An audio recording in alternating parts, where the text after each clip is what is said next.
Let me ask you a question. Have you noticed, especially on a 9 to 5, working a 9 to 5 job,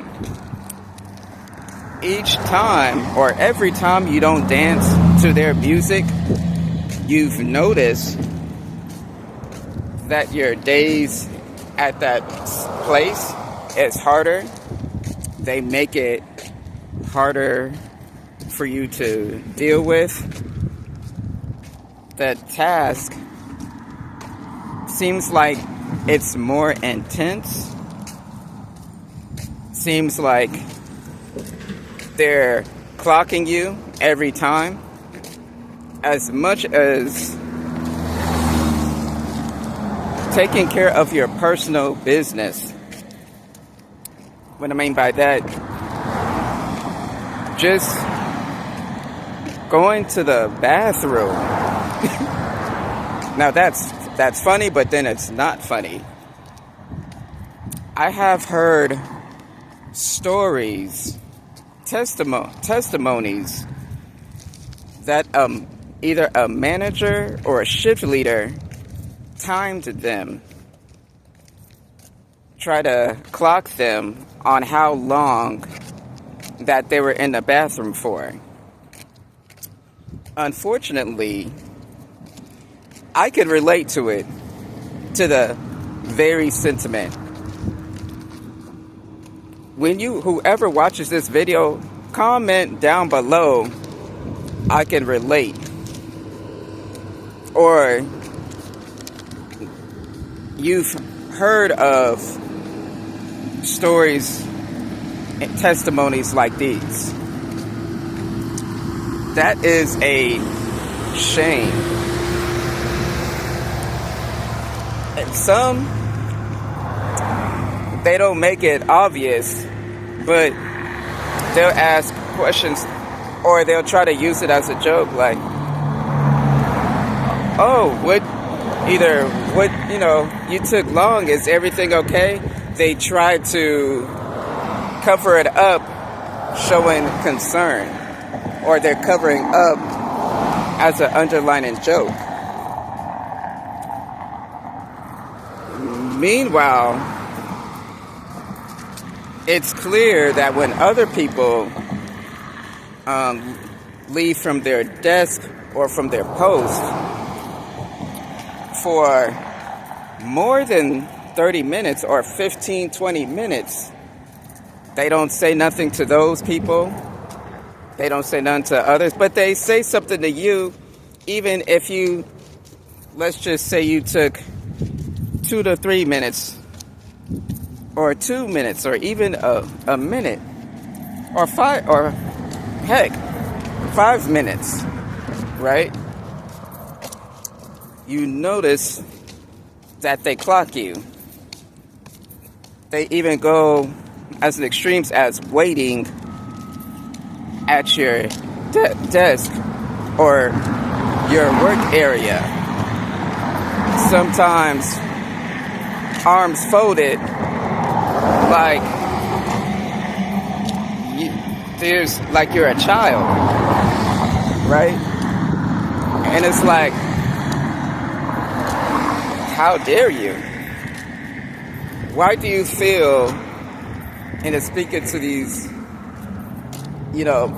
shift leads and managers at these 9 to 5s, why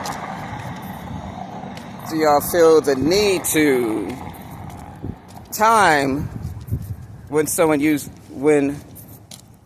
leaves their post or use the bathroom or taking care of personal things, or they need to take a personal call, because life happens, especially in these times, especially whether people have families of their own or taking care of their loved ones, or even if they don't have any of those things, if something happens to the area or place, they have to take care of that personal business.